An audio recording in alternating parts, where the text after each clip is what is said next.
So going back to your boxing, how did you start? How did you your journey continue?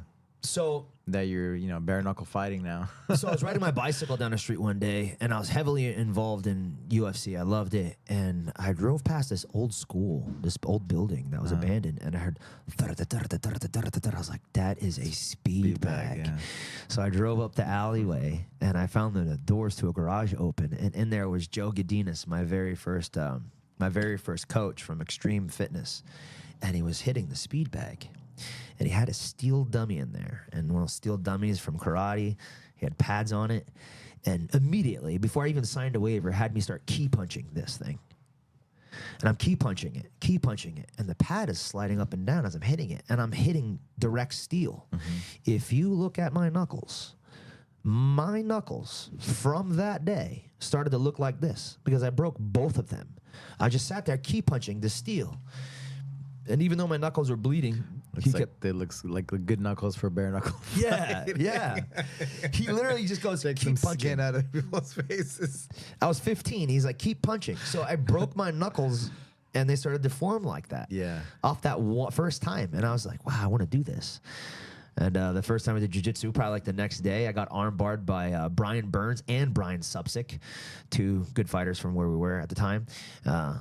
One popped my other arm, one popped my other arm. I didn't want to tap. I got out, even though I didn't tap, but I hyperextended both my arms. So my first martial arts journey, I had two broken hands. My elbows were popped, hyperextended. So I was walking around like this. It was a boxing gym or like MMA gym? It was predominantly JKD, Jeet Kune Do concepts, but we morphed into boxing, wrestling, jiu-jitsu, and MMA. Yeah. Nice. And then you fought amateur? Mm-hmm. So I fought amateur. Amateur records are hard to find. I do have it online, but they're hard to find. I went 5-2. Everybody has their excuses. It should be 7-0, but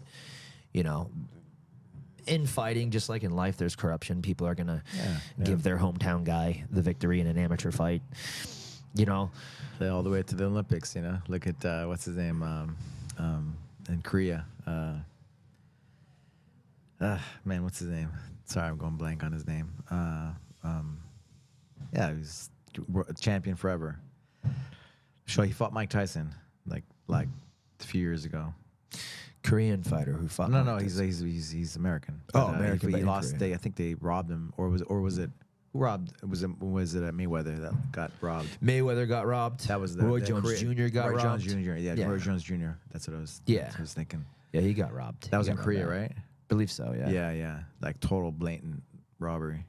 Yeah, it was terrible. Against the Korean fighter that was with the Olympics in Korea. Yeah. So the short story, because you keep asking about the boxing, and I don't get to this straight. That's just not how my mind operates with ADHD on coffee. But bad idea on the coffee. Yeah, For me too. I had a compression fracture when I was 15 years old in football. Okay. And then when I was 16, I fractured my wrist and tore my ACL, like completely in half. And I just kept to continue to play and continue to excel in football. But I liked martial arts better. And so when it came time to stop playing football in high school and I wanted to take my martial arts career seriously and fight professionally, I had a pinched radial nerve that, if you just pushed my hand, would scream pain up into my neck and my back and would shut my whole right arm down. Mm-hmm.